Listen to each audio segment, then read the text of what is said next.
no one in my family kunze ne Pastor Bugembe tekuli ko bazana Bulwade tunule kamerwa yeno kunze ne Pastor Bugembe tekuli ko bazala na Bulwade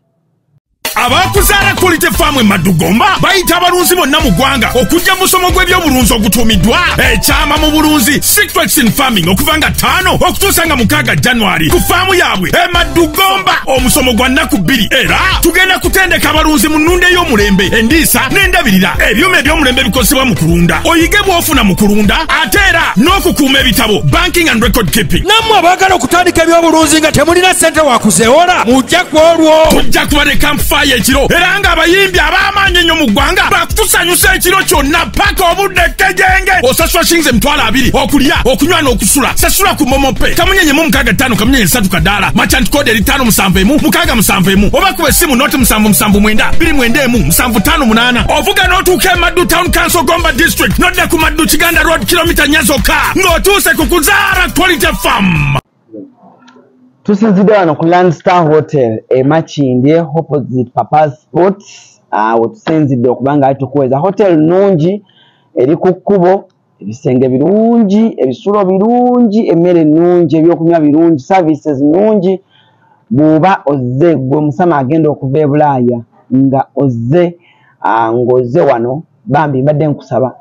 bw'otuuka ku Papa's ng'omaze okulya emmere ng'onoonyeewo okusula onoonyeewo okulya obulungi tunula opposite ojalaba hotel gye bayita Landstar okyame ojje ate obere ng'onywa bulungi ensonga emanyiddwa nga Uganda. Kale olunaku olwaleero ku show tuli proudly powered by Marus Bridal Center nagambi yaleese engoye ez'omulembe gwabamu abagenda mu mikolo mbaga kwanjula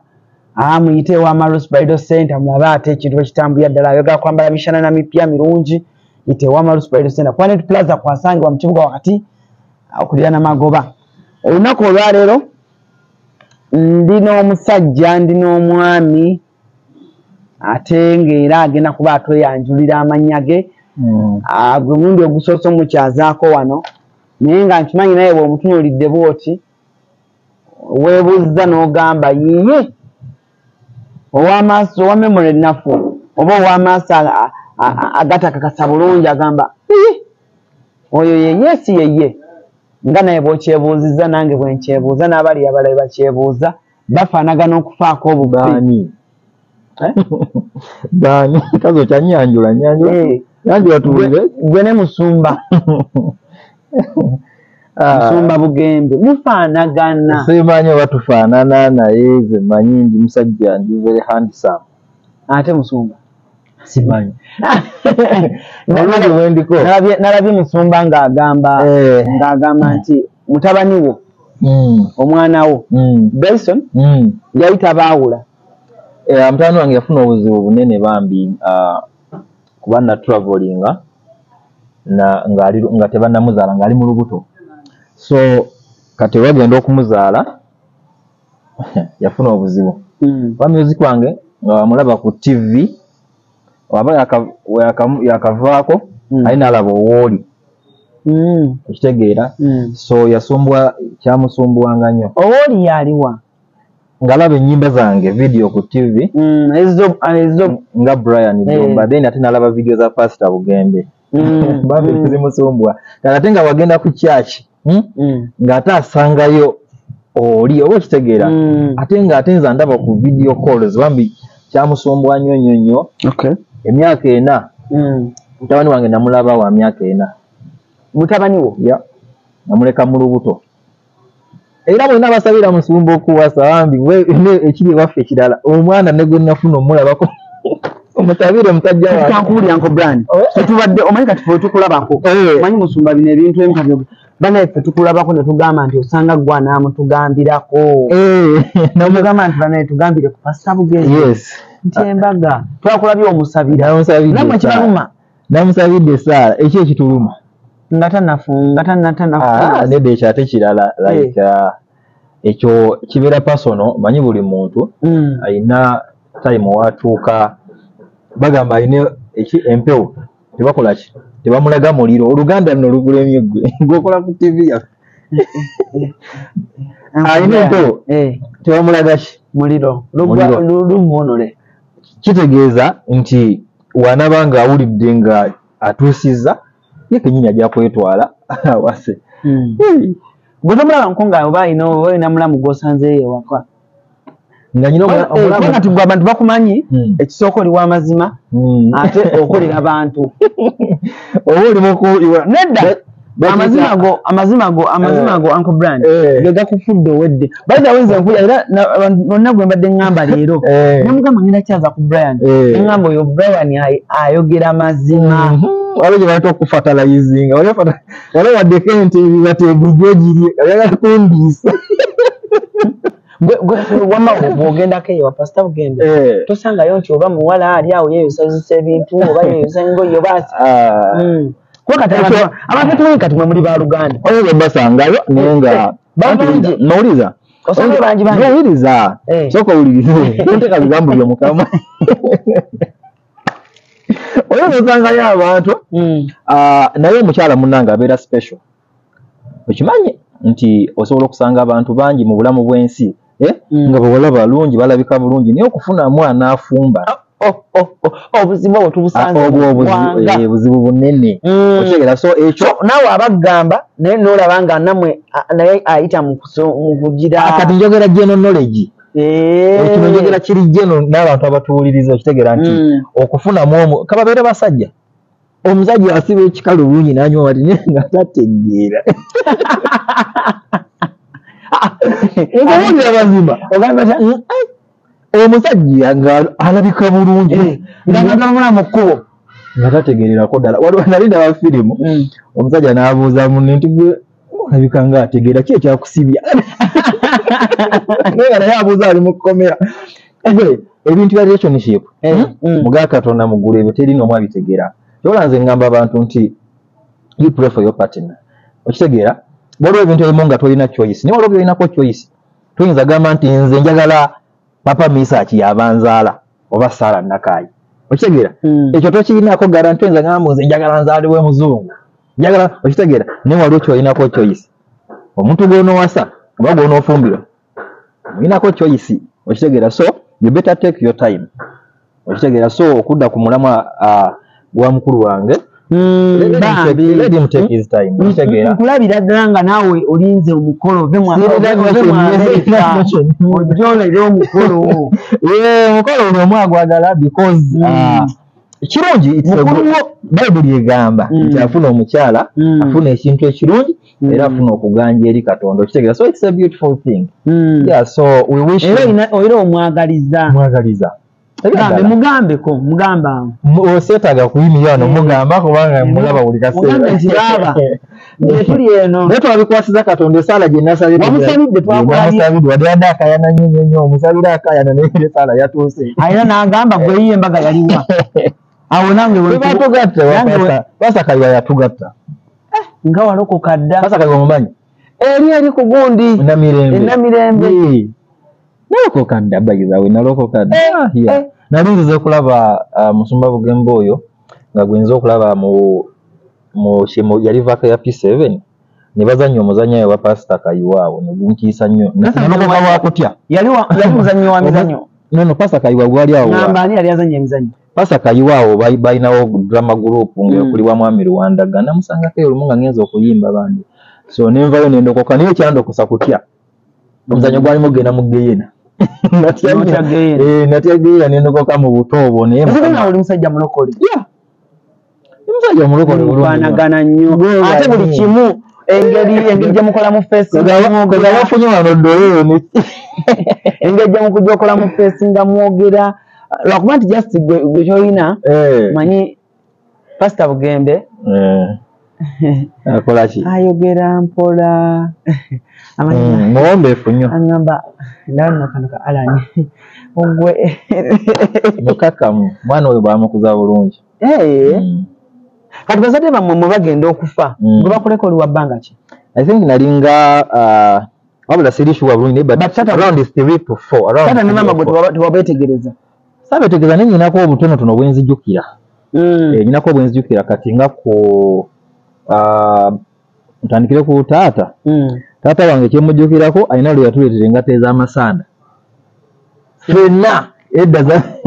ne waleta peyo yange ne ya Musumba Bugembe ne ya Dennis yali tannafa then nolaba batutwala eyo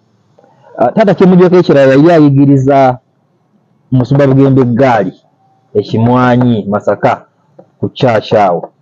yali amuyigiriza eggaali kati nga ekyo kyonkijjukirira ddala ng'oli mutaamu bwati ng'eggaali egenda olutamu bugeggaali yebakira Musumba ekyo kyonkijjukira ddala ate nga mukambwe mulungi nga mufate omuyo olawo ng'amukuba bukubi kati ekyo nkijjukira nakyo then kyenzika ekyako ye maama wange mama wange ye kyemujjako tekyali kya ssanyu kuba baali batuyise mu kasenge ndoza mwe yafiira so baali batuyise ffenna abaana ndoza yali atutumiza so we natuuka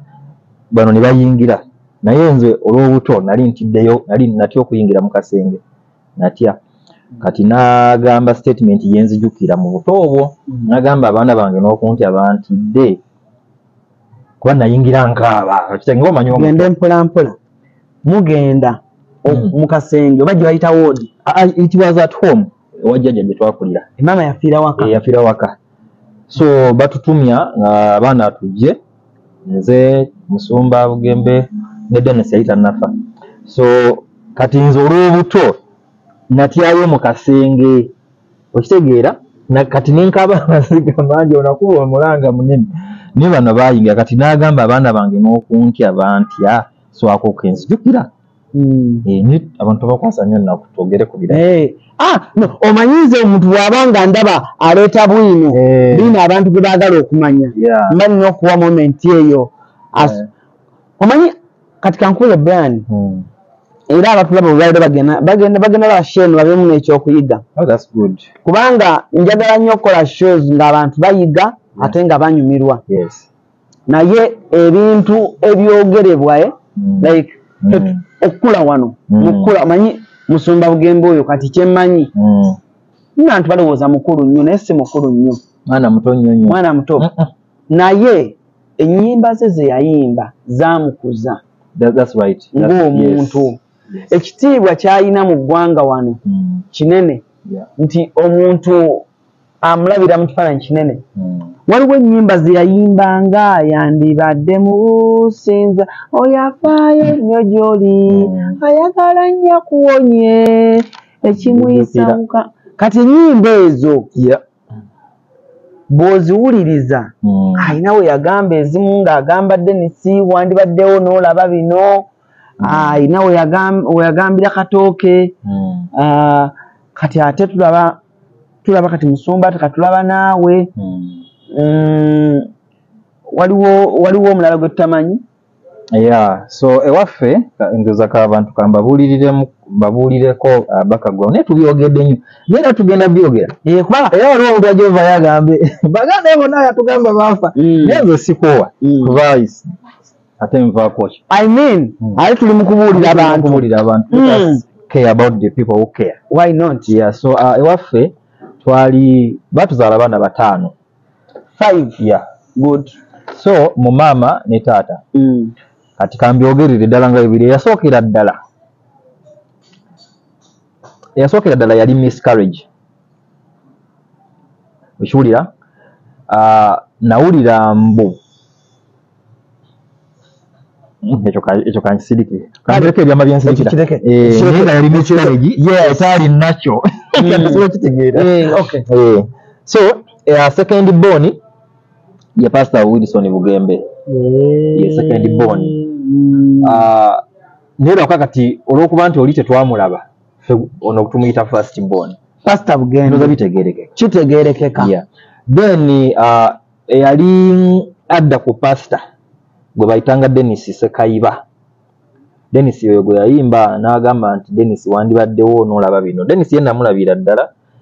Dennis twali baani waka ye namulabira ddala oyo nze gwe nalinzirako Dennis yafa wa myaka emeka wabula simanyi naye kyenzijukira nti bali bantutte mu P5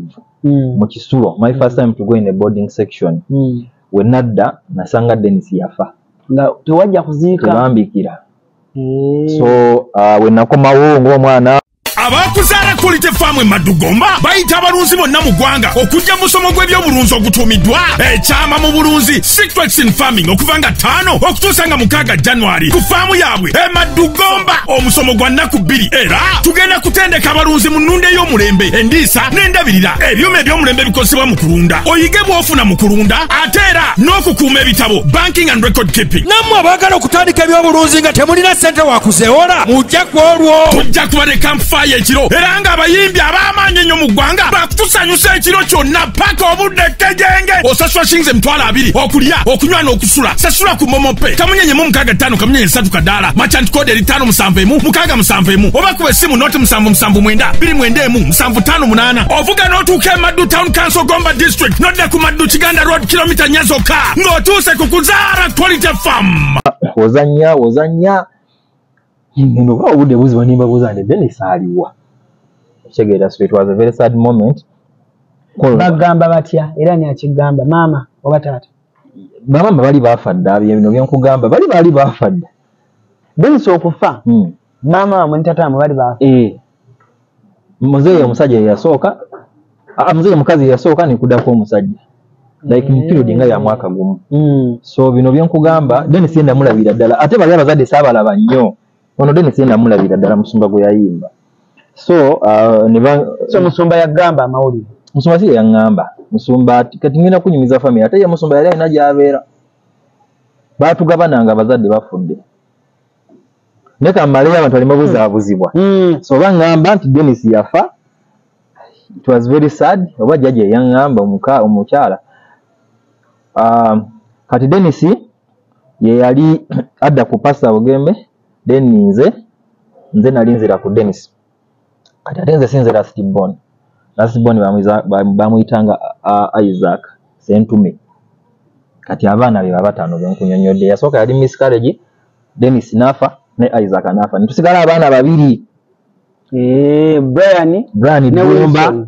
ate abaana basigala babiri tulina amannya 3 Katonda yakikola yasigalawo omu ye Bugembe Wilson Jofole omulala yasigalawo ye Dumba Fred Brian kyekyo kati yefa abasigalawo so waneeno batugabana abazadde nga bafudde ne bakugabana mu benganda fena batugabana mu benganda kati nze bangabana nze banteeka Bukojja bayitayo mu buddo 7 kitegeera kati ye bangabana nze bangabayo ne Dennis nga tannafa ebisegeza mwamala ebbanga eddene ng'abooluganda ababiri nga temweraba kati nanyumyanga naawe kati ye musumba Bugembe ne bamugaba ekyabakuza abantu bamanyiibwa basanga ewa Muzeeyi Kabanda ye musumba gye bamugaba musumba mwamala bbanga nga yebbiriranga najja era nzijukira olunaku lwaki kwaliko ebbirira nyo kugenda mu bintu ebyo ndooza tewali wanguko oba simanyi I get okay anyway simanyi because nze abazeeyi abo nagendangayo bugenzi mwamala bbanga kingatenga nembabuuzaako natemwera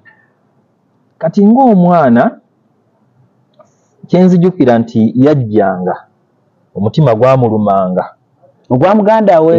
najja ewaka okundaba okitegeera so kyenzijukira awo kati ate yatuuka ekiseera neeyo n'aviirayo ddala najja ne tubeerera ddala wa n'oku Bukojja era n'ayingira ne mu ssomero erimu awo ku kyalo anku wange yali alikulira ne bamuweererako eno gye twabeeranga era nga yaganya ebintu by'enjiri ebyo kati nene interview ya Bugembe nedda omanyi bw'ofuna wizo toyinza butamubuuza ku bya Palaso kale bw'ofuna kamiliyoni oba olina omubuuza ku bya wizo bw'ofuna wizo olina omubuuza ku kamiliyoni kati it's a celebrity family katogo naye nibo abantu baagala nnyo n'omumanya ebintu bino so ate ye kati level gy'aliko tayinza kudda kwetotolayo tayinza era kati ebyo twafuna nze mukulu w'ekika gena mu maaso so nabadde wa tubadde mu kyalo avuddeyo n'avaayo eri najja natandika okubeerako eno so ne tutandika okubeera ffenna nyina ka point ke nerabidde n'ebyo ebyo so era yali muntu wa Bible nnyo yadombuuza wamma kati mu kyalo eyo yali nga taata waffe bwe yali omuyimbi taata yali muyimbi taata yali muyimbi bambi ate yali muyimbi ng'ayimba ennyimba ze ng'alina ekibiina kiramba nga bakiyita Ozana. Kyabalokole Ozana band yali yabalokole era naye nga aba Church of Uganda. Ekijja bwemi awo abantu bamanyiwo bansanga ne babinzikiza bayizawe. Kati n'atandika n'akuŋŋaanya mikwano gye ku kyalo ne bakola group like to revive the Ozana band eya muzeeyi. So n'atandika okuyimbanga ku kyalo okwo nga bakuba ebivulu. Yayimbangayo ennyimba ki musajja wange naye nga yakubangayo ebivulu ku kyalo okwo nga bavuga eggaali ne bagenda eyo ne basiba ebikaali music olwo nga mutandiikiriza. Era waliwo akayimba ke yayimbanga era kanka kujjukize Musumba kaali kagamba ke yasooka okuyiiya agamba tuzze tuno tuzze kwebaza abo bonna abatuyambako mu kulwaza n'okufiirwa kwaddulwe kono kirabyo ebyo Musumba bye yasooka okuyimbiranga abantu ngo yebaza abaziika taata we. Talent yaveeyo mpola mpola. So muze mutambuza obulamu mpola mpola. Bannange kati nze waliwo ekintu we natuuka ekiseera nensasira Pastor Bugembe nali sinnakumanya naye neŋŋamba nensaasira ab'eŋŋanda balinga ebigambo biyitingana. Waliwo olimba Pastor lwe yagamba nti oba kale oba yayimba n'agamba yawona siriimu yayimba teyalinzirako gwe nalinzirako naye yagenda. Okategedde kaliagament si ye first born yagamba gwe nalinzirako naye yagenda naye yayanzirako n'asemba. Kati ebyo byenkunnyonnyodde yali amuddako awo ffenna ne tutya ne tugamba abantu ne batandika obbisala nga omanya mawulire ge Uganda mulwadde biki kati nze neetuka ekiseera nga nsabira busabizi Pastor Bugembe nga ŋŋamba ye musajja wange tabanga bambi nga musabira. Kati naye sooka otubulye mwena mukikyemanyi kati naye wabiwulirako ebyo. Nabiwulira naye nga bwe nkunyonyodde nti nga we yayimba bw'atyo kyali kyetagisa omuntu nga yawandiika bulungi talina gwe yatta mu luyimba talina gwe yatta nze talina gwe yanjogererako. Ekitala yagamba gwe nalinzirako yagenda naye yali anzirako n'asemba. Kati nze siina wendi yayogera yali amuddako yoli yavaamu miscarriage then yali amuddako ye Denesi n'asemba ye Isaac mazima. Kati ebintu ebyo nabiwuliranga nange naye byali nga birina stigma gye bimpa nga bintiisa oba njogedde ekigambo kituufu nga okweraliikirira obeerawo njogedde ekigambo ekituufu nga ndi very comfortable society ebyali bimpa the word is psychological torture. Confidence yange eri very low because ennyimba ezo nga Uganda we yaziwulira nange muto wezantukangako teyajjanga to explain to me nti ngenda kuyimba oluyimba weero ye yafulumyanga luyimba na vibe ze okitegeera. So ebigambo ebyo ne bintokyalinga nnyo byali mu nnyimba mu buto obwo. Kati nga mbeera nabeera nga ngugolinga nnyo ebintu ku Google nga mbeera ngugolinga nenteekako nti omuntu osobola okubeera ng'oli mulwadde nga tolwala kati nga nze ndaba si lwala nga ndi herese okitegeera ng'oli byayimba siriimu okitegeera nga bintiisa bambi. Pastor Bugembe ennyimba ze yasooka oyimba Pastor Bugembe yayimba ennaku yalina ennaku ye nnyingi ate nze saali mu nnaku ye wattu era temuddeyo ne munsaasira. Ebyo gye nakulira banjagalanga nnyo ebyo gyenkoye gye bangaba. Nze nali omwana ne bebazaala be bakimanyi nino ente bibajajjirako nga bamanyi okuŋŋaana yona ne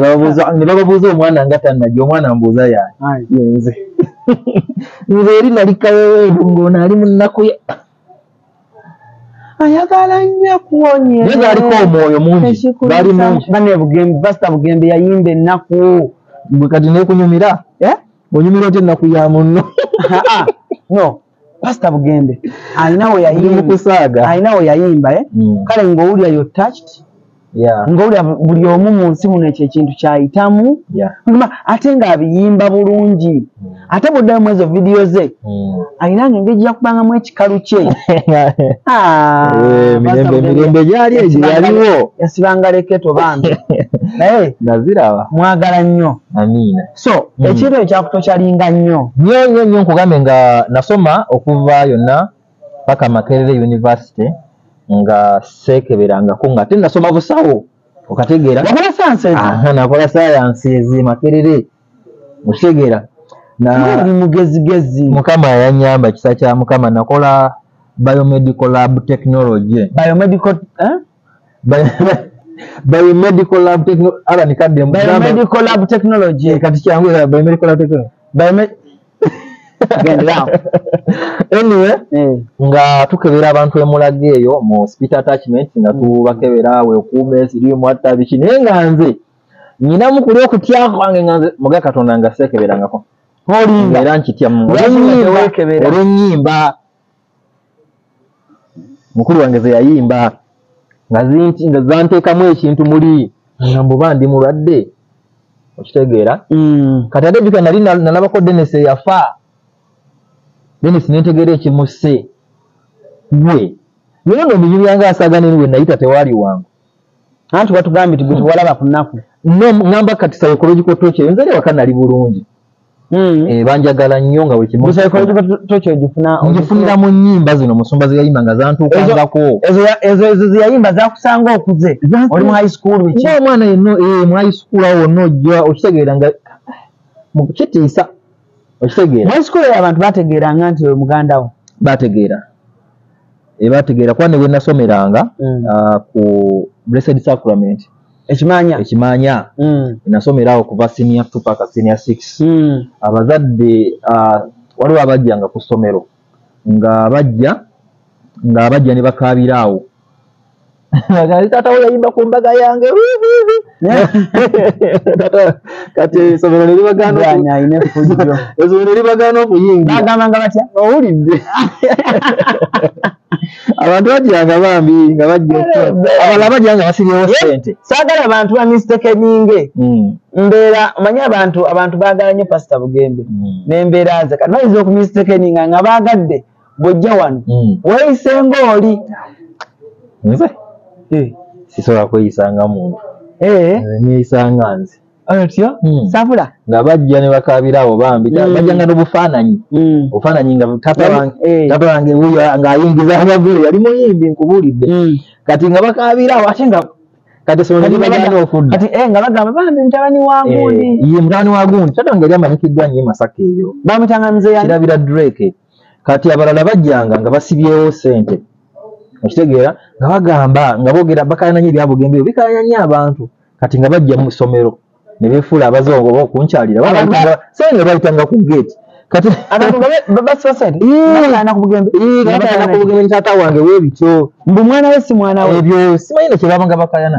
kati bajjanga kati nga nzija ne mbamala empaka naye ng'era tezibamalira kati nga mbalagirira mu kyalo ne bagenda ne basanga jjajja wange n'abamala empaka ne bagenda nga babuuza wano weebityo okitegeera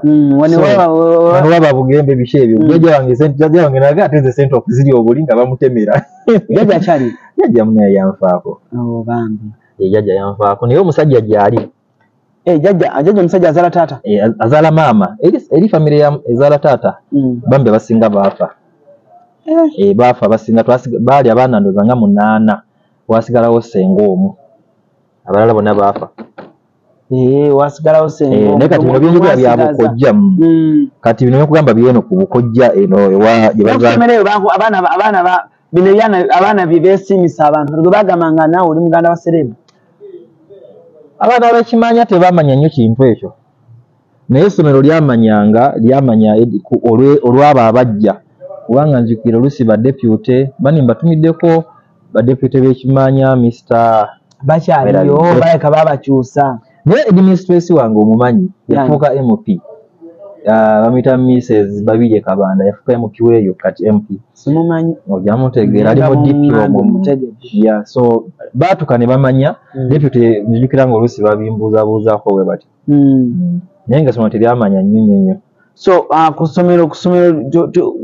pasita Bugembe yajja okukyalirangako yajja era lwe yajja lwe lunaku lwe nasooka okugenda gye baaziika Denesi okati story ekwatagana ya so gye baali bamuziika eri gye batuzaala eggulama so when he came to visit me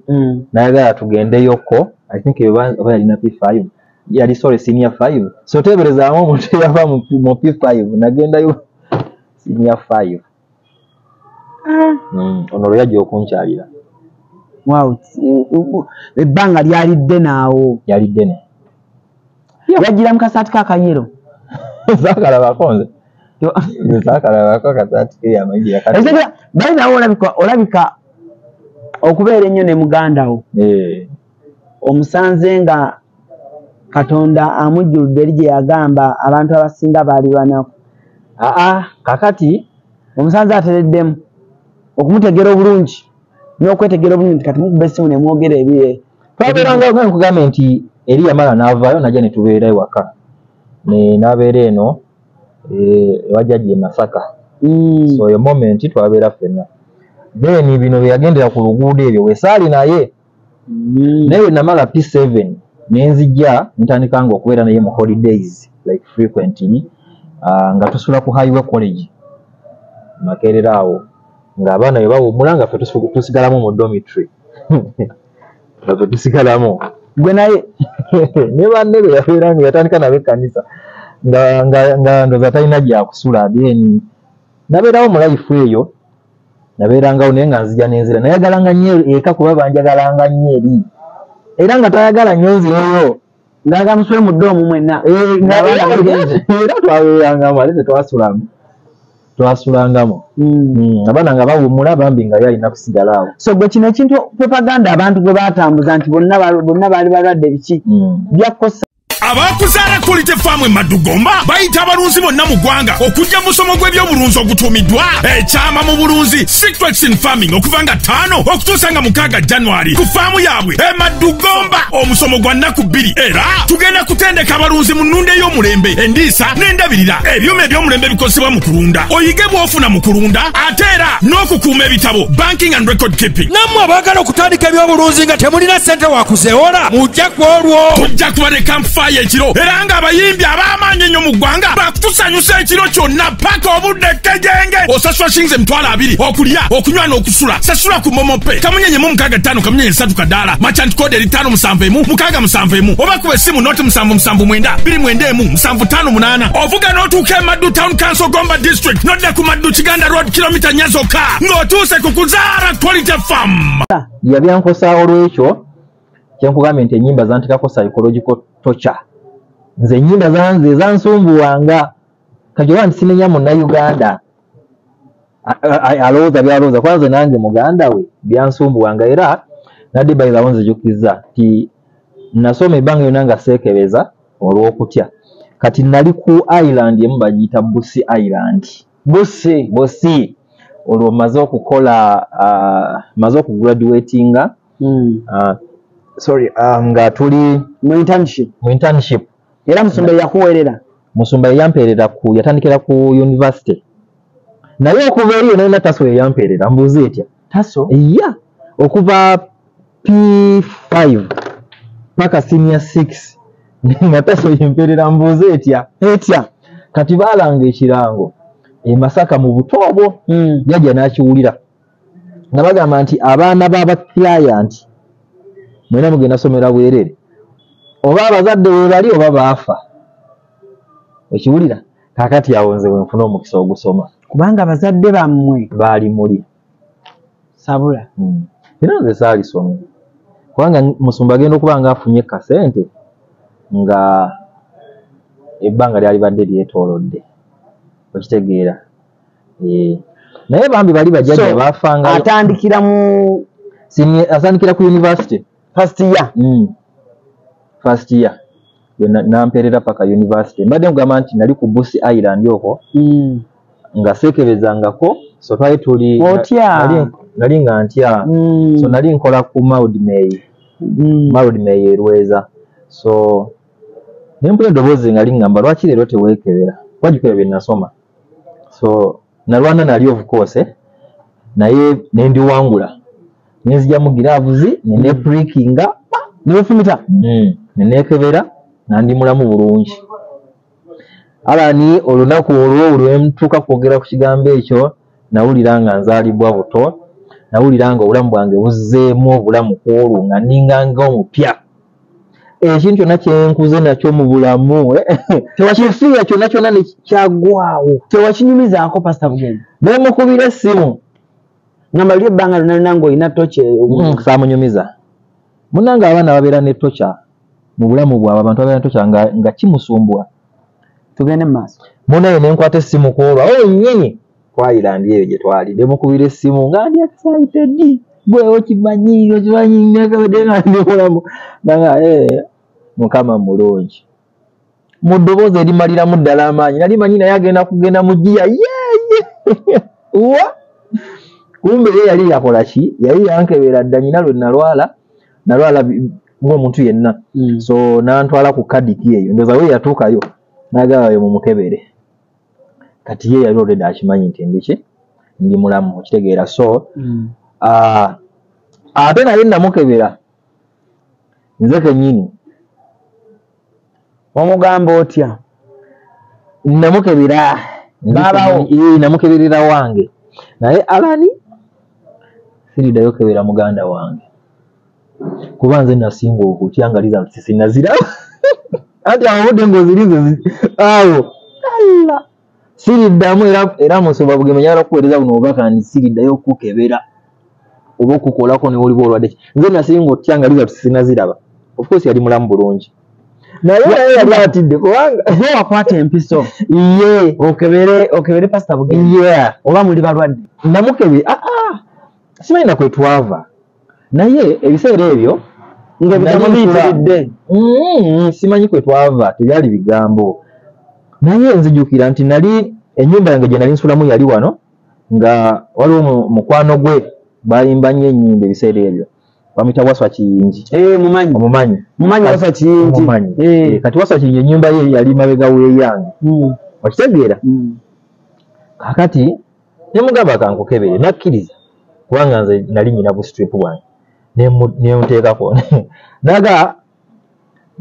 mba nakaguteeko omusayi naŋŋamba nga tomala nemugamba wayi olina okulindiramu kumbe naye atidde naye akale kangende nga Waswa Kiyingi nkomewo njasanga noyatuuka yakoma mu mulyango nadda tonnamala nemugamba kakkana mukatono naye amazima natya nnyo ate nze nekatwenkeberera nalimu n'obuto of course nza obutatya nnyo munaye naye nemukebera nga naye mulamu bulungi. So bino byonna I want to set the Olumamo as clear. Yes, no one in my family kunze ne Pastor Bugembe tekuli gwe bazaala na Bulwade tunolekamererwa yeno kunze ne Pastor Bugembe tekuliko gwe bazaala na Bulwade. Ne Dennis yafa tebamuzaala nabo bwamukwata bukwasimbuuza butya kuba yali muto butya. Kati ewaka waliwo omuze oba ebiseera ebyo nga balina empiso ya family nosonyiwa nyina alaje w'amaaso ansumbuwa empewo ensumbuwa. Kati nali muto nagenda olaba nga ewaka wabeerangawo syringe ebiseera ebyo empiso kati nga bagifumba nange nagirabako eyo wajjajja wange eyo bakuba empiso olina okuddayo naye olweggulo bagifumba baya family okitegeera. Kati empiso eyo ng'alwadde gwe bagikozesaako kwolwo okitegeera. So bagifumbanga for sterilization okutta obuuka obuba bugirimu bwe begenda muki mu mulala n'abagyetaaze. Dennis watu bwalwala kyegeza Dennis alabika bambi kwolwo beerabira ogifumba simanyi babeerabira oba tebamanya olwedde nti balwadde okitegeera. So maybe either ku muzeeyi omukazi oba omusajja waliwo yali amaze ogikozesebwako kubanga okulwala kwedde okumanyi tebamanya nga balowoozanga malogo biki okitegeera ebyo. Kakati kwolwo ndowooza bwe bagifumba bambi tebamanya nti kuluno endwadde yagenzeemu nki ndala. Kati bagenda gikuba Dennis watu walwala bino mbijja kwani obijja kwani bijja kujja ngo omukyala yatukuza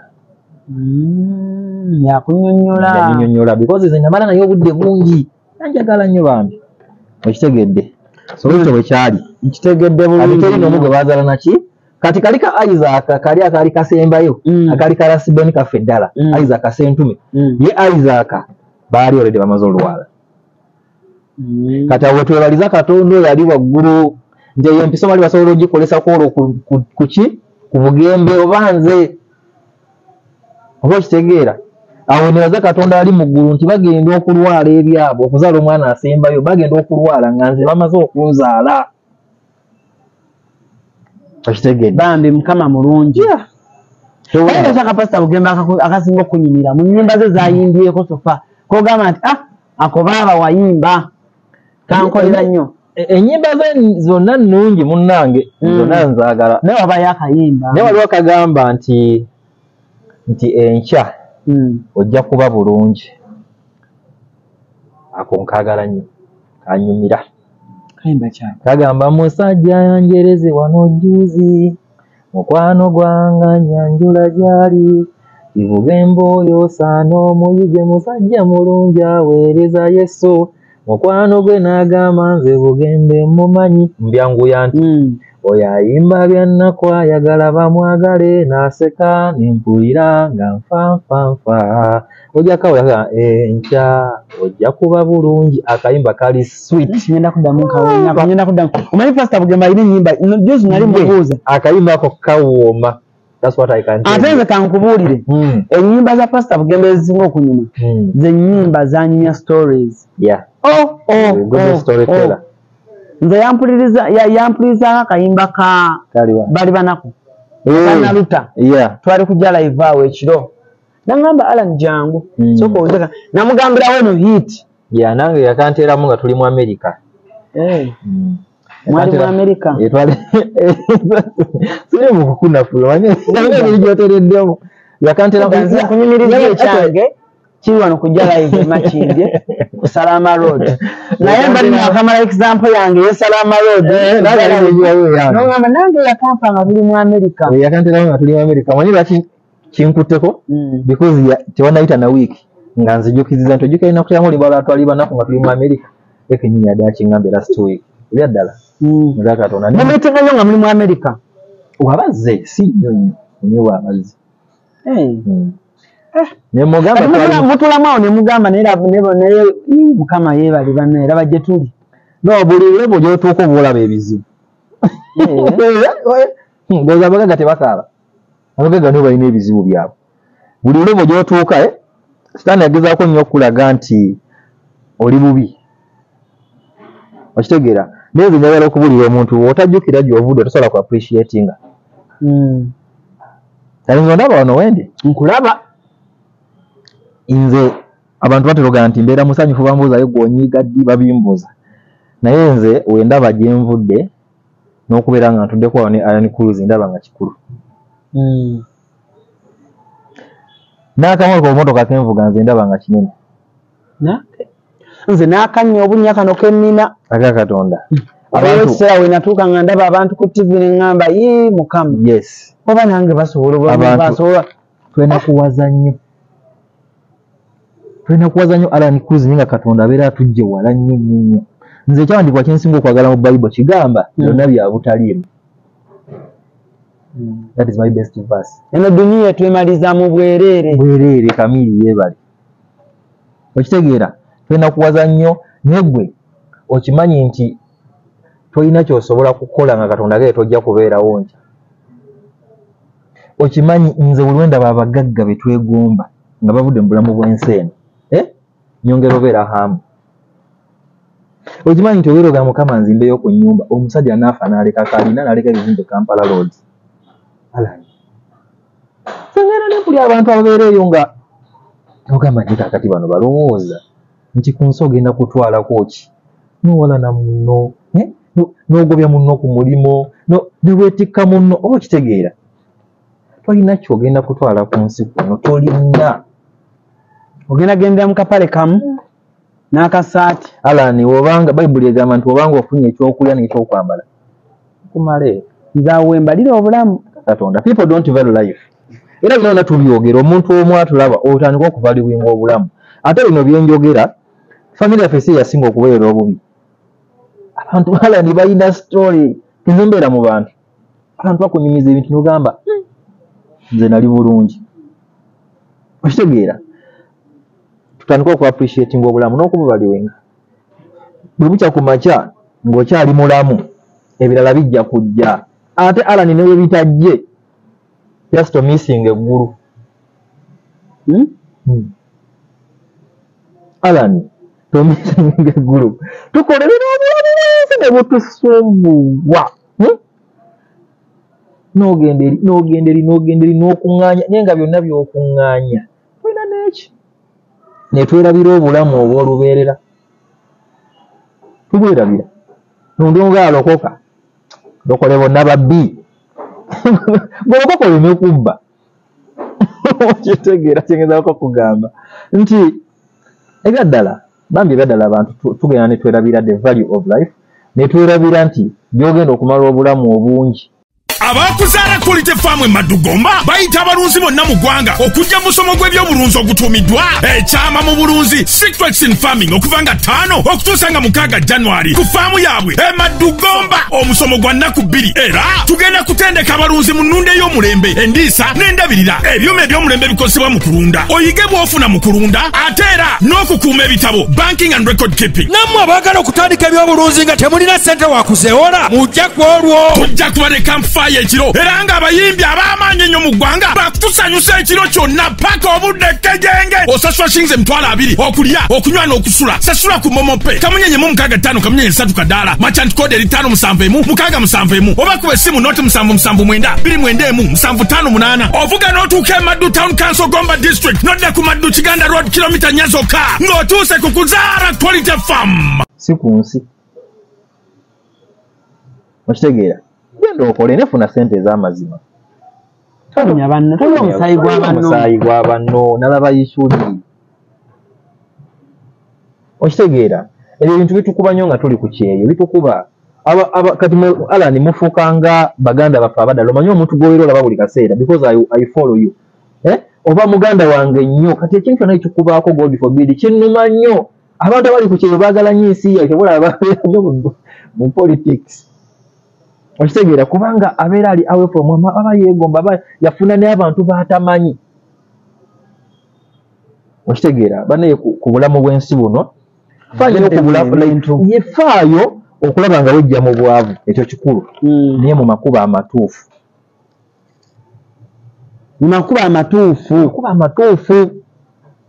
kikyo kigambo ekikulu nze kinyinza okulekera abatulaba. Bantu balumiza bannaabwe abantu balumiza yajja kondaba bakuli ki akulaba ki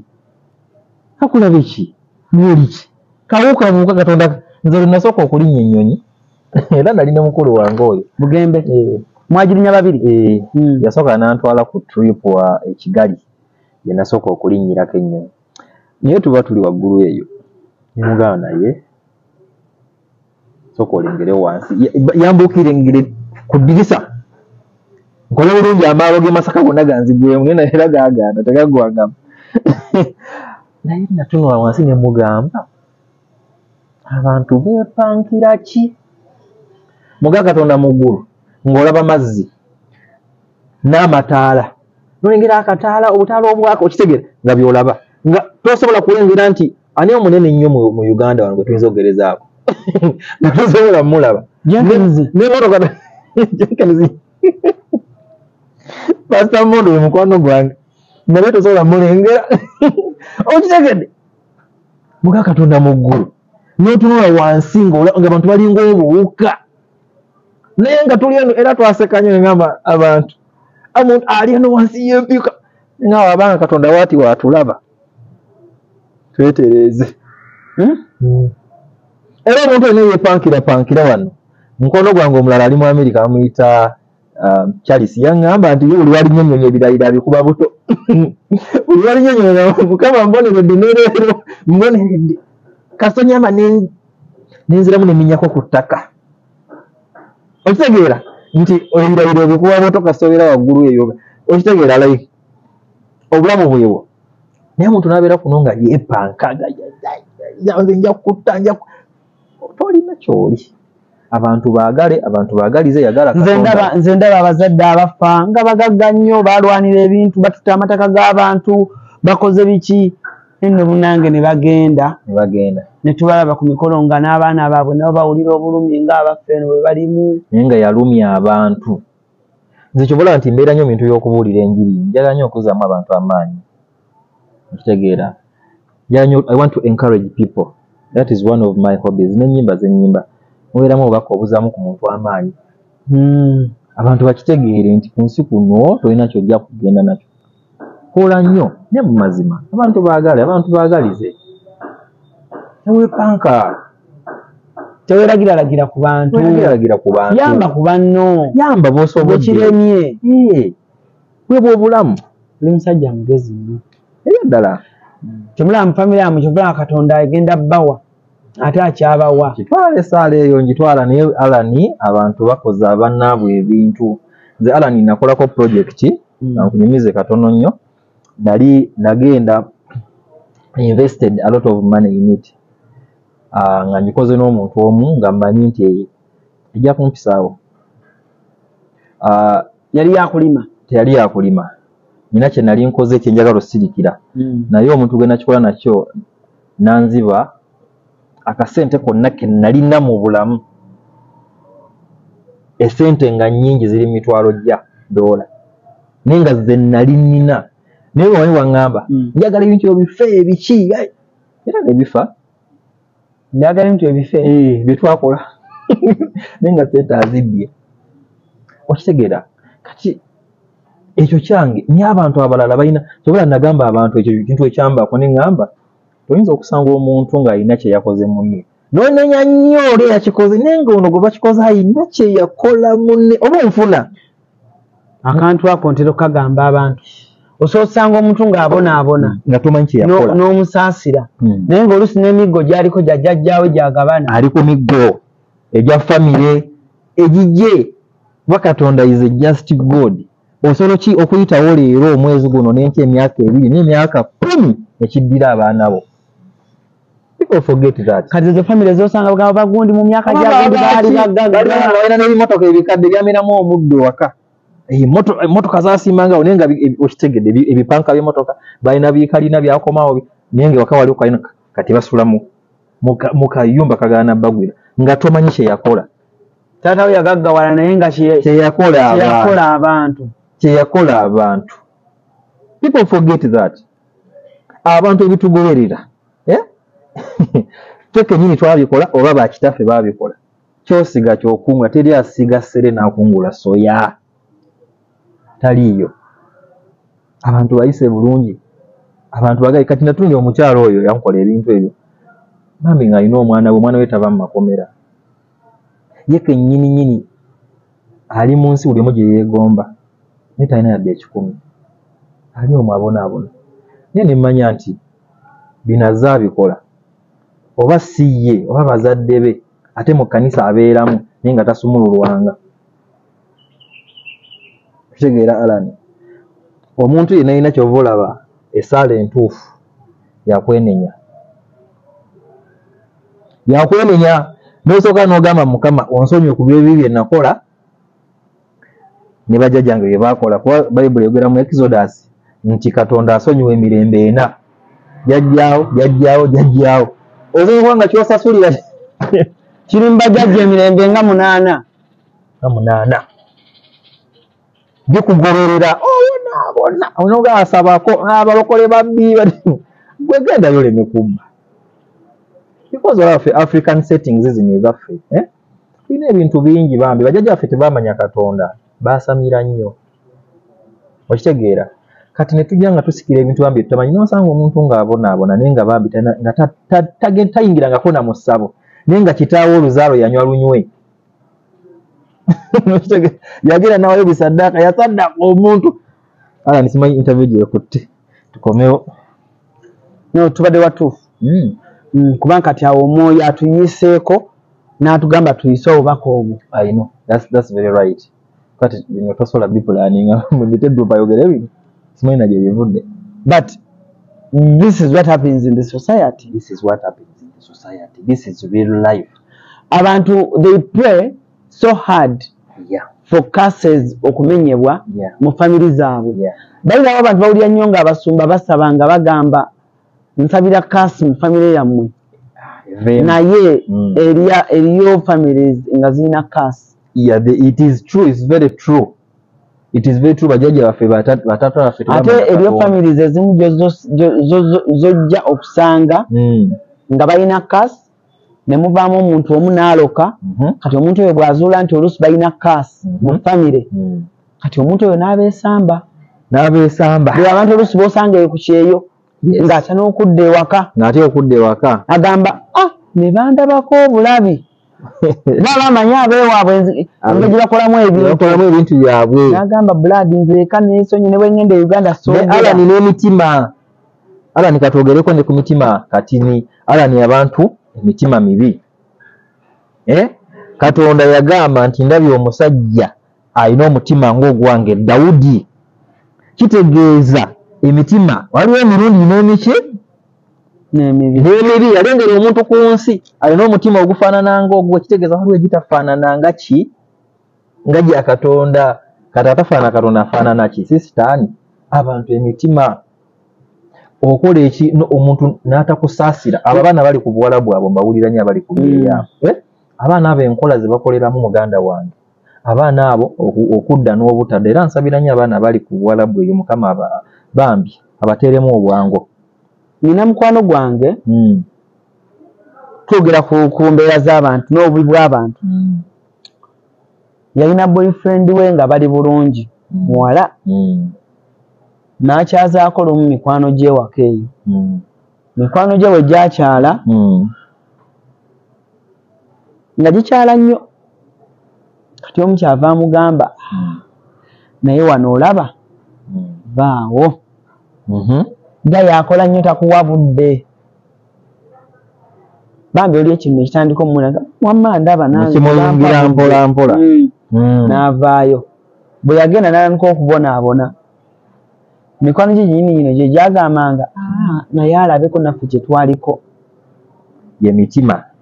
kati n'ogamba intention yo ey'okugamba ono afiire kiri nga naye togenda kitwala kiki alani abantu naye yalina ekiwulirako nga naffe bwe tuwulira abantu bakoze revenge ku bantu abatalina kye babakola jasobola okuba nti olina esaati ennungi njeegwanyiza okiwulira omuntu n'akuwala nambadde njogera ku baana babali ku byeyaabo n'okola ssente maama we yennyini n'azimba owulira abaana bali eyo n'okola ssente si maama we wekka Mukama nsonyiwe abasajja bangi wano e Uganda nga omwana ali ku kyeyeeye Saudi yakuweereza ssente ne muzimba ennyumba ne muzimba amaka wabula gwe kyewakola n'okwata ebintu by'oyo omwana ng'okimanyi bulungi omwana yasinga okukuwa ssente zikola ebintu n'ossaamu omukazi omulala n'olwanika famire omwana agenda otuuka okukomawo n'omugamba weenoonye genda weenoonye emitima gy'abantu abaana abo abali ku kyeyo bakadaama tuyita bakadaama oba house managers kino nkikubulira Brian balina omutima omulungi nti omwana oyo avaano ne yeesaddaaka n'agenda ew'omuwarabu oyo n'ayita mu buli kimu n'agumira buli kimu abamu ne babakwata ne batabagamba abamu ne babawa ssente ne batoogera omwana oyo n'akwata ssente ne yeesiga omuvubuka we n'ali eno ewaka n'amugamba mwana kankubuno obusente at least nkomewo nga tukulaakulana omuvubuka n'okwata ssente n'okola ebintu yesu nga babigambye abamu muzirya naye omwana n'atuka okukomawo okubuuza mukoze ki nga talina nga ssente zonna wazirya nze abangobera ku Facebook yange ng'oseka walya ssente z'omwana abangobera ku Facebook nabagamba dda bw'oba osobola nga oli ku kyeyo eyo relationship soko ozireke relationship ogiraba kiranga muntu wa kisa olunaku olwaleero nkoyo era natungira mama Fina ng'agamba sigenda kuddamu kuyamba nga maze ne ngamba Fina kyaliko kyendiko ffe tubeereddewo abantu naye mulala nayogera ekintu n'ogamba ati n'omulala najja enkyanga giddenga zenga oli bwe yajja ayina otamanyi ani bwakuyamba era n'omuyamba so tosobola kugamba nti relationship muziveeko relationship za Katonda ala nikanziguse ensonga yange anagifunamu agifunemu omuntu yenna ng'osobola okwesonyiwa relationship mu abali ku byeyo abakuzaala Quality Farm Madugomba bayita abalunzi bonna mu ggwanga okujja musomo gw'ebyobulunzi ogutuumiddwa ekyama mu bulunzi Secrets in Farming okuva nga 5 okutuusa nga 6 January ku faamu yaabwe Madugomba omusomo gwa nnaku 2 era tugenda kutendeka abalunzi mu nnunda ey'omulembe endiisa n'endabirira ebyuma eby'omulembe bikozesebwa mu kulunda oyige bw'ofuna mu kulunda ate era n'okukuuma ebitabo banking and record keeping nammwe abaagala okutandika ebyobulunzi nga temulina ssente wakuzeewola mujja ku olwo tujja kuba ne campfire ekiro era nga abayimbi ab'amaanyi ennyo mu ggwanga bakutusanyusa ekiro kyonna paka obudde kejenge osasula shillings 20 okulya okunywa n'okusula sasula ku momope kamunyenye mu 65 kamunyenye 3 kadaala merchant code eri 571 671 oba kuba essimu noti 779 291 758 ovuga n'otuuka e Maddu Town Council Gomba District n'odda ku Maddu Kiganda Road kilomita 4 zokka ng'otuuse ku kuzaala Quality Farm zeesonyiwa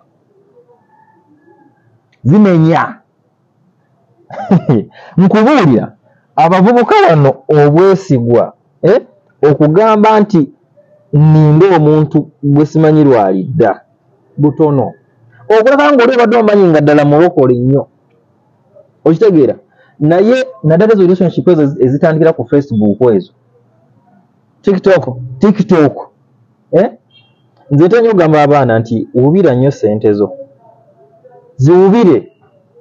kwe kenyini weesaasire ssente eno giraba okugifuna ogijja mu kamwa kaggoonya naye okugispendinga kikwanguyira nnyo abantu muwubire ku ssente zammwe omuntu gw'oweereza ssente toli shuwa oba ddala agenda kukuwasa aye naddala mwe abawala kuva ddi nga abawala mwe muteeka ssente mu basajja ebintu bino byakyuka ddi laavu Alan nze yo love is blind simulimu mukyalo takuwa yadde akalabo mukyalo wange ate tuli ku level ndala boyfriend nze ngamba bano bino ebyo love is blind oyo nti omuwala n'atola emitwalo 3 oba 5 n'agawa kimu muganda wange osobola okumugabira naye be ready sente zonna z'oteekayo beera sure beera ng'akoze charity beera ng'akoze charity beera ng'akoze charity ezo relationship ezo ez'okubya eyo nze girlfriend wange nkubuli girlfriend wange nze nali mmanyi nti annimba nti agenze kusaba okitegeera si byangu pressure ekubeera mpitirivu bambi paka wakubira omusumba sakubira musumba mama wange yamusangayo ku kyaki wagamba mama ogendako ku kyaki wagamba mama wange yagenze kusaba bibi yamala musangayo mama w'omuto wamwa transport n'omwana w'ekifaananyi bandoza beesanga nga basabira mu kyaki ye munene se big church yaŋŋamba mune bino nasanzeyo gundi bulijjo asaba bya ddala okitegedde nezo relationship ezo wali wamulaga